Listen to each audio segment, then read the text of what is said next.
চর এলাকা দৃশ্য রে, হাই রে চর এলাকা, রাস্তাঘাটের অবস্থা। এটা হলো আমাদের বাড়ি, দূর থেকে দেখা যায়। এটা হলো আমাদের মসজিদ।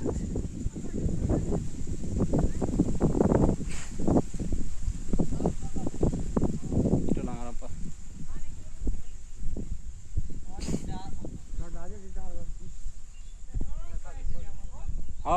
কি খবর তোর? ভালো আছিস না?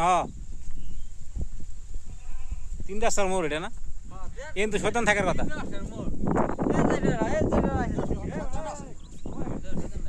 3 রাস্তার মোড়ে শয়তান থাকে না?